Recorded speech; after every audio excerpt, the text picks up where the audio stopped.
It's Storytime Tea. That's me, and today I'm here to tell you a story about childhood trauma, basically.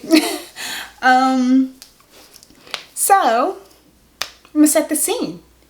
It's about 2009, something like that. 2008, 2009. I was like 10 or 11, and at this point in time, I was living with my mom. As I told you in the previous stories, I was going back and forth between my parents. And this was a time when I was with my mom. And so at this time, she was working a lot. And so a lot of time, my aunt would come pick me up after school. During this time period, I was a very different person. I feel like my whole entire life leading up to this, I was very introverted and I would study a lot, do my homework. When I was done doing that, I would just play with my dolls in my room by myself, listen to Panic at the Disco and Coolin'.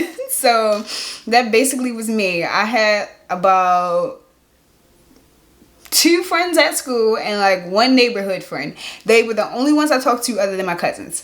Most of my social time came from my cousins, like when my mom would drop me off at my aunt's house or my aunt would come pick me up from school. That's when I talked the most, that's when I did the most, but I wasn't that active as a kid. I really wasn't. I was in my room. So little anti-social me was on my way to my aunt's house or whatever. I was with her that day. My mom was going to get off kind of late or whatever. So I'm with her, and usually I play with my cousins. But on this day in particular, they were in trouble. Still to this day, do not know what they did. She did not even tell me what they did. She just said I couldn't hang with them.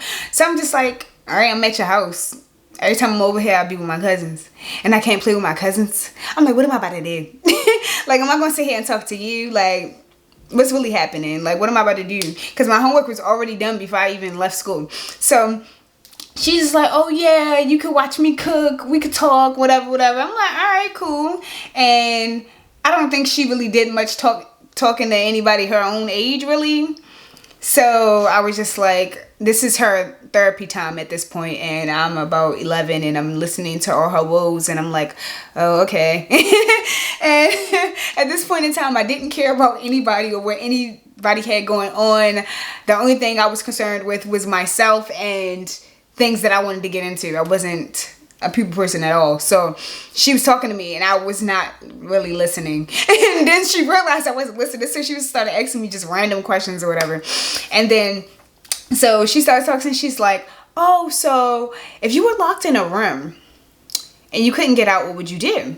I'm like, I'm gonna try to get out. I'm like, I'm not just gonna accept the fact that I'm locked in this room. I'm gonna try to get out. And she was just like, so how are you gonna try to get out? And I'm like, well, I'm gonna try to break down the door. Like, obvious answer. I'm gonna try to pick the lock because I'm stuck inside. I'm trying to break down the door. She's just like, well, what if it's like 80 locks on the door and you can't get out? What are you gonna do? I'm just like, I'm gonna try to leave through the window. Like, I'm gonna just jump through the window. She's just like, what if you're on a 7-story high building or whatever and you're stuck in there? And I'm just like, I'm still gonna jump. Like, and being as though I was only about 10 and 11, I didn't realize that jumping meant death. I thought it meant freedom.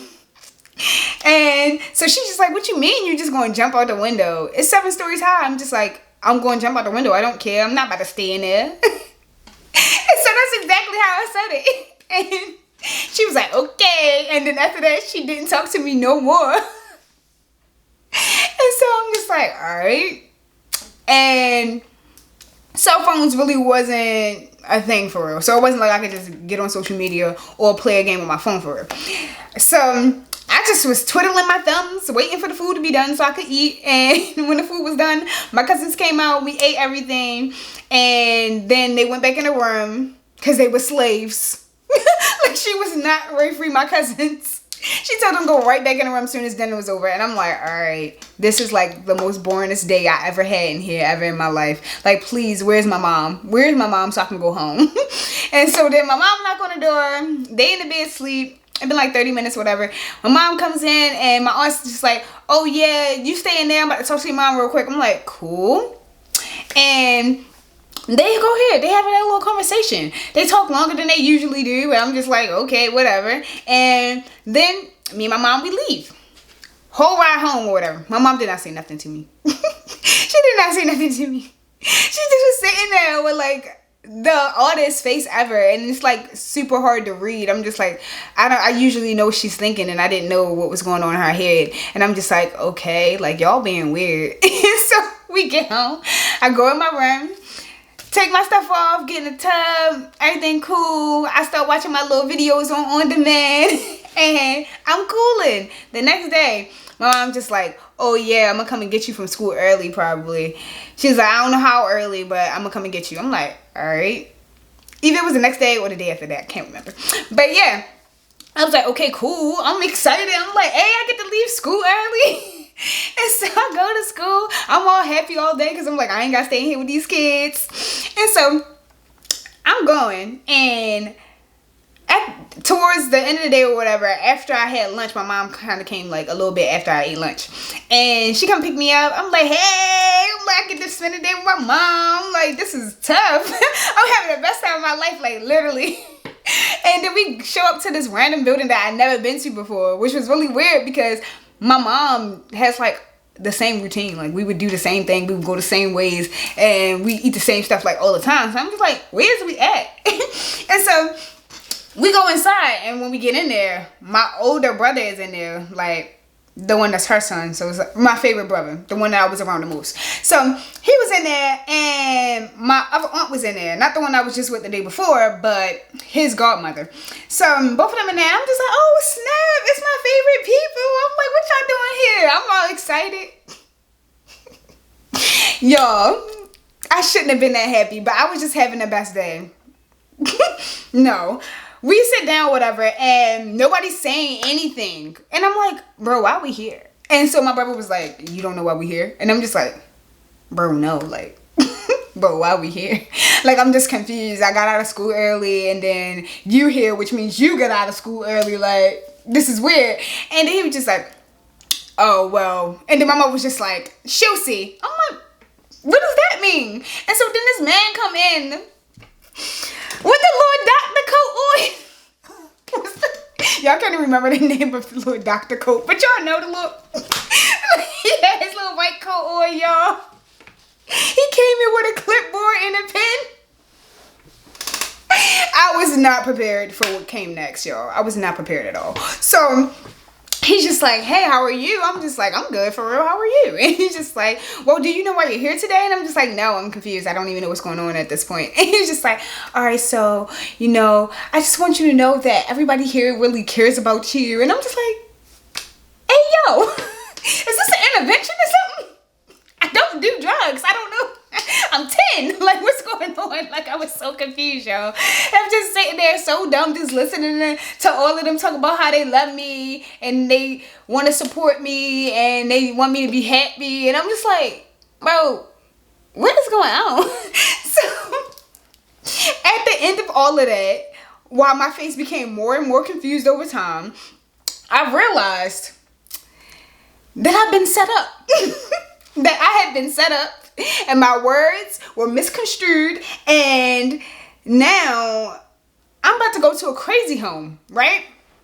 Excuse my terminology, but it was crazy. So I'm sitting there, and my mom's just like, yeah, I had a conversation with your aunt, and she said that you wanted to jump out of a window and kill yourself. And I'm just like, do what? She said I wanted to do what? And then she's like, yeah, she said that you were just going to jump out a window and end everything. And I was just like, that's not what, she was like, you know what, you don't even have to explain. I just want you to get better. And I just want everything to, I'm sitting there so confused. Like, she didn't let me say not one sentence. She didn't ask me any questions. She just was, I'm like, bro, what's actually going on? And so then my brother just sitting there like shaking his head because I feel like he knew that what happened was not what happened, but then also he knew it wasn't nothing he could do. So we we just sitting there and I'm like, Ma, no, like, did she even tell you the full scope of the like conversation? Like, did she explain to you like what was going on? Like, what do you mean? Like, how did she tell you the story? Like, what were her words? Like, what did she say? Because I shouldn't be here right now. Like, I didn't do anything. And she was just like, no, you didn't do anything wrong. Like, da da da. I'm like, no, you taking it the wrong way. I'm not trying to explain anything. Like, the way you taking everything is just crazy right now. And she was like, we're not going to use the C word. Like, you're a perfectly fine human being. Like, there's nothing wrong with you. We love you the way you are. And I'm just like, what is going on? I'm like, all right. At this point, you're not going to listen to anything that I have to say. So I might as well stop talking. Cool. I'm just going to sit here and see what's next for my life because obviously my words do not matter. Okay. And so I sat there and he's just like, yeah, so we're just gonna, you know, have you here and you're gonna stay with us in the L family, and then when you're feeling better you can go back to your family. And I'm just like, like, what did you say? And so he was like, yeah, so we will give you time to say your final goodbyes. I said, final goodbyes? Final goodbyes? What do you mean by that? What do you mean by final goodbyes? Like, it just sounded like I was never seeing my family again. And I'm just like, bro, this is really crazy off a hypothetical question that I answered to this lady. And I was so mad. The thing that made me even more mad is that, like, I was in like 3rd grade or something. And yeah, I was in 3rd grade. I was in 3rd grade and the aunt that I was talking to, I'm not even trying to fry her, but she stopped school in 3rd grade. So I'm just like, you're listening to this woman that has a lower education than me talking about me and my feelings and what I'm finna do. What do you mean by that? Like, why would you believe her over me? I'm like, this doesn't even make any sense because she didn't even finish school. I'm like, literally, we had the same amount of education. The same amount. And you gonna believe what she said over me? You didn't even ask me any questions. Like, just forget everything I said because she's an adult, so you're just gonna go ahead and run with it. And she ran. She really ran with it. Because the fact that I was in the hospital the very next day was crazy. She didn't give no time at all. She just was like, oh, you said you're gonna commit suicide? Cool, got you. Like, not on my watch. It put me right in the hospital. And I'm like, bro, I would have never actually did that in real life. Like, I didn't put together that, like, I would pass away if I jumped out of the window. Like, 7 stories. I'm like, what is a story? I was so young. I'm just like, all right, 7 stories. I'm like, 7 steps. Like, it was the same difference to me because, like, I didn't know things about buildings and whatever. So I'm just like, I'm thinking I'm going to jump out of the window and I'm going to live. And, like, my aunt took it a whole nother type of way and really played me and told my mother. And being as though my mother was, like, the sweetest lady ever, always loving on her kids. She wanted to have like 6, 7 be married and just take care of them and love them forever. She was very overdramatic when it came to this situation because she just automatically assumed that I hated my life and I just wanted to end it all immediately at that point in time. So she had to stop me in my tracks and get me on the road to redemption or something. Like, she was just like crying and everything. And I'm like, bro, I should be crying. My words were used against me and it was a hypothetical situation. It wasn't like I was like, you know what? I'm going to jump out of a window. I never said that. Nobody should be jumping out of any windows. I just said in this make-believe world that if I was trapped in a room, I would just jump out the window. So I'm like, how did we get here? Like, why am I at the hospital right now? This is crazy. And being as though she was not listening to anything I said, it just made it even more wild because I'm just like, so y'all just gonna ignore me? Am I not real right now? Like, my words, is everything I'm saying, like me, just in general, I'm just invisible. Nobody hears me and nobody sees me. Okay, cool. So they leave and I'm just sitting there like, okay, so what am I supposed to do? And the man's just like, so we're gonna have you like in regular classes, you know, like, you're in 3rd grade, so we're gonna have you with other 3rd and 4th graders, and like y'all gonna do assignments together, and y'all have like a couple of homework here and there, and y'all like meet up and have group things that y'all do. And I'm just like, so prison basically, basically prison. And he's just like, no, not prison. prison. He was like, you'll have a therapist and you'll talk to her, you know, tell her how you feel. And I'm just like, so prison with therapy. Cool. Okay. It's just like, I feel like you're taking this whole process in a way that you shouldn't. I feel like you should be more positive and like see what you can get out of this process. And I'm just like, do you not realize that none of y'all are listening to anything that I'm saying, like, at all? Like, y'all like actually ignoring me, like, wholeheartedly. Every single thing that I say, you don't comment on what I'm saying. You just say other stuff. The only thing that you commented on that I said was that it was prison. Everything else that I've said so far, you have ignored and talked over me and said other things. Do you not realize this? He's just like, I feel as though you're taking everything the wrong way. So we're going to put you on a right path right now. We're going to take you to therapists right now so we can have like an initial evaluation of like how you feel. And then we'll see what happens after that. I'm like, so is this like an overnight thing, a weekend thing? Like, am I here for the rest of the month? Like, or am I here forever? I just want to know.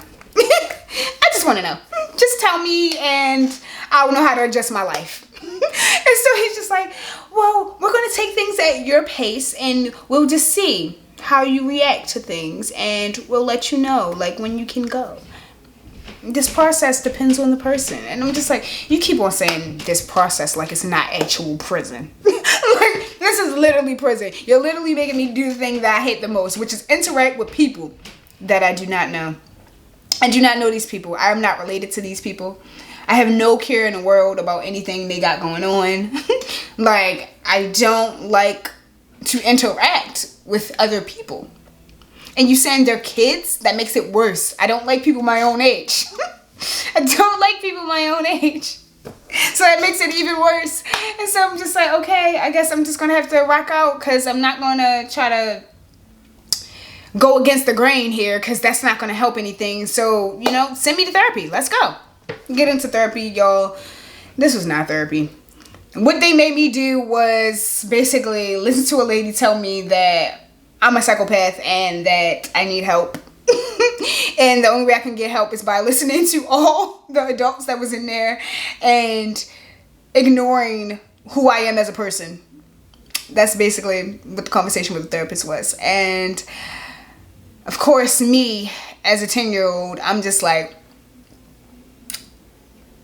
I'm not listening to y'all. Because in my day-to-day life, I don't really listen to people. Like, what I want to do kind of aligns with what my mom and my teachers and stuff want me to do. I feel like if it didn't align, I wouldn't follow the rules. But at that point in time, it was just like, I just be wanting to do my homework so, you know, I could just get smarter. And I just be wanting to be in my room, minding my business, not bothering nobody. Because I just don't like people. So I'm just like, you know, these are things I naturally do. But at this point, you're wanting me to do the opposite. She's just like, well, it's really less about doing your homework and more about interacting with your peers, you know, getting friends and finally developing your social skills. And I'm just like, who told you I wanted to be social? Who told you that? Being social not gonna make me not sad if I was sad. That's all I was thinking. Like, I wasn't sad. I had the best life at this point in time. I didn't have any, like, nothing bad happened to me until the age of 10. Like, nothing before then ever bad happened to me.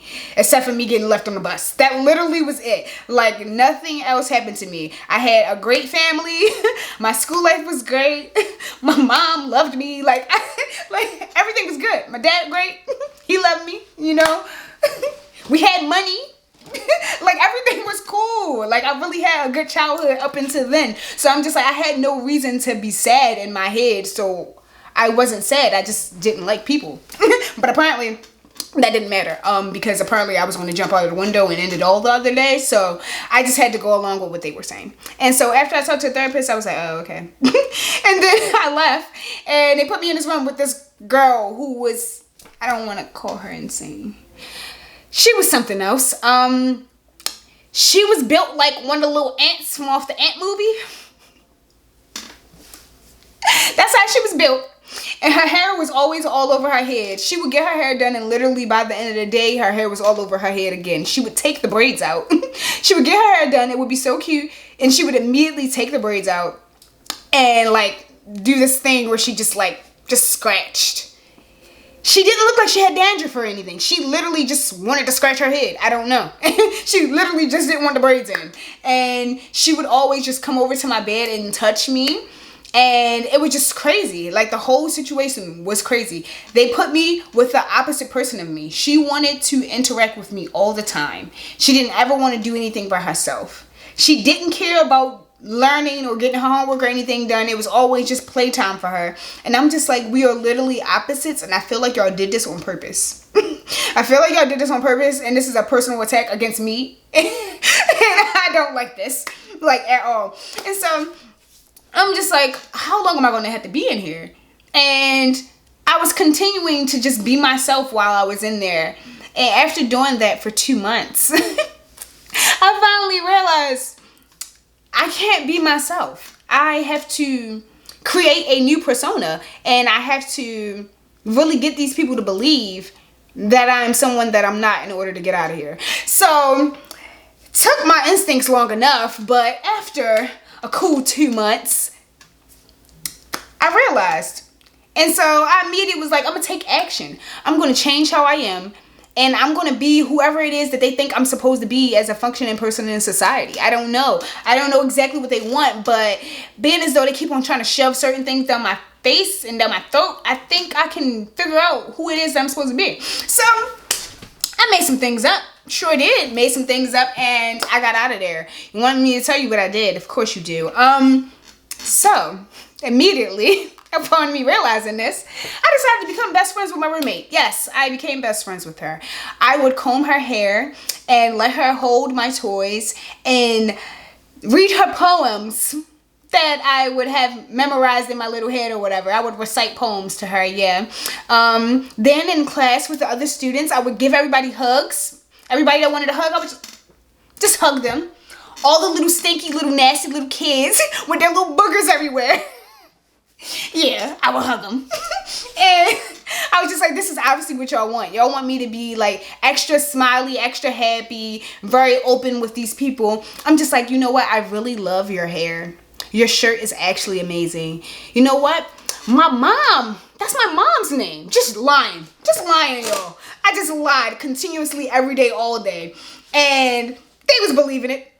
With the therapy, I'm just like, you know what? This experience for me has really it's really changed. Like in the beginning, I was against this, but then I realized this is for the betterment of me as a person. I really appreciate the fact that I've had this experience and that I can grow from it. Like just lying. Like, yo, I became the master liar in here. Like, I just lied about every single thing. I didn't say not one truthful word for like an entire month or 2 months that I was in there. I was just lying because the first 2 months did not go the way I thought they was going to go, and I thought I was going home. After week 1, I thought I was going home. They did not like me at all. They just like, you don't want to play with anybody. You don't want to sing the songs. You're always trying to go in your room when you're not supposed to be in there. You don't want to interact with the adults either. Like, you in here and you got candy and you're not supposed to have candy. That's against the rules. Who gave you that? Like, my aunt definitely gave it to me. The one that put me in there. And she did it because she felt guilty. And she never said anything to my mom about the fact that my words were taken out of context. She never tried to vouch for me or anything. She just was like, I don't know how long you're going to be in here, but I'll bring you some candy. And of course I took it. And it was against the rules. She was a plant. She literally came in there and got me in more trouble than I was previously. And I had to stay in there even longer than I was. And so after that whole debacle, that's when I realized I needed to change what I was doing. So it's just like all this extra stuff, just a bunch of lies, a bunch of just faking. And I'm just like, you know, I really feel like I've grown a lot, and I just can't wait to go back to my family and really give them all the things that they need from me and really support. Just making stuff up. Like literally, I just was speaking. I was just saying anything, and they were just like writing it down like, oh, we're so happy that you changed, bro. And so I thought, like, once I got out, that was going to be the end of it. I was just like, yeah, I had to lie for a cool 2 months. It was hard for me to get out of there, but I can go back to what I was doing. I can go back to not being social, not smiling at people for no good reason, and not interacting with anybody, just minding my business in my room, listening to my rock and punk music, and minding my business. Really thought that was gonna be my life. Really thought that I just had to lie and just get out of there and everything was gonna be cool. Like, y'all know that's not what happened. Y'all know that's not what happened. I got out and I had mandatory therapy 3 times a week. So when I got out, I missed all of 3rd grade, y'all. That's how long I was in there. I missed all of 3rd grade. All of it. I missed it. And being as though I was so smart and I was supposed to skip the 3rd grade and go to the 4th, my school just was like, it's cool, we just gonna let you go for real. Like, you're good. Like, you were supposed to skip. It don't matter that you missed most of 3rd grade. We know you know the information because we were gonna skip you anyway, so you're good. And then I was able to make it. But like, my mom, I could have failed. Like, if I was anybody else, like if I didn't have the knowledge that I had previously, like if I wasn't already supposed to get skipped, like I would have had failed and I would have been in the class of 2017 when I graduated high school. I would have been mad because that's dusty. Everybody else, all my friends, they all older. Well, they all my age. I'm the oldest because I'm born at the beginning of the daggone year, and I'm a grade under them. That's so dusty. Like, yo, I would have been hot. Oh my gosh, that would have just been the worst. And I literally was going to have to do that if it wasn't for the fact that I was just so smart previously. So I got out and I went into the 4th grade, and I'm thinking everything cool. My mom's just like, oh no, now that you're out, you gotta go to therapy 3 times a week, so I'm gonna take you down there, da da da. I'm just like, bro, this is taking time out of your life. And it's a waste of your time because I do not need therapy. Like, the fact that I really had to go through all of this just because of one misunderstanding and one conversation was absolutely crazy. And I go to a therapist, and I was honest with this therapist because when she first started talking to me, I was like, I feel like if I tell you the truth, you gonna rock with it. You gonna believe me and we gonna be cool. Because like after a while I just had to tell the other therapist, the fake therapist inside the hospital, that no, everything was my fault, and yes, I was trying to jump out of the window, and you know, it's crazy, but I've gotten over it. And I was mad having to say that because it was a lie. And I was just like, me really having to lie to this therapist in order to get out of here is crazy. All I wanted to do was be free. Like, why was I in prison? And so when I got out, I was just like, I'm out. I'm going to tell her the story, but I'm going to tell it slightly different and then kind of give myself a little bit of the blame instead of trying to say it's all my aunt's fault for me being in there. And then like maybe she going to be like, all right. And so she got what I was saying, and then she was just like, no, your aunt actually crazy. And I was just like, for real. And so like I would tell her some truths and some lies, just, you know, shake it up a bit. But I had to go to therapy all the time. And then when I got to 5th grade, they bumped it down to like 1 time in a week. And then 6th grade, I ain't had to go no more. But it was just like, I literally just had to lie all the time and just fake be nice to people and fake make friends and just be social and do a bunch of stuff that I did not want to do. I really had to change my whole entire personality to get out of there and to stay out, because if I didn't keep it consistent, they were going to send me back. And I was not going back to prison. I was not going back to prison. So like the person I am today is because I lied for like 3 years straight and my lies just became my reality. I just actually started caring about what people had to say, and I actually started wanting to be social. And it was just crazy because this is literally the opposite of how I was when I was younger. Like, I didn't talk to anybody. When I did talk to people, I wasn't this loud. Like, I'm so loud now and I can't stop, and it's annoying. But like, I wasn't this loud. I wasn't always smiling. I wasn't always trying to talk to people. I wasn't always doing stuff. Like, why am I so busy? Like, why do I have so many friends? It's too much. Like, but this literally was not how I was supposed to be. Like, my core personality was just me being a loner. And the fact that I'm totally opposite of how I was for the first 10 years of my life is, it's ridiculous. But, you know, you gotta adapt to live, you know? You gotta adapt to live. I just had to do what I had to do in order to survive. And so I'm gonna tell y'all now that y'all need to listen to y'all kids. When y'all have kids, listen to them. Don't listen to every adult just because they're an adult. Because that was actually crazy. Like, I am permanently scarred for the rest of my life. Like, I will never be the same. I am a totally different person just off of one conversation that I had with one person. And it's kind of messed up. I'm not gonna hold you. So that's the lesson of the day. That is the lesson of the day. And for story time, tea. The tea is over, y'all. Peace.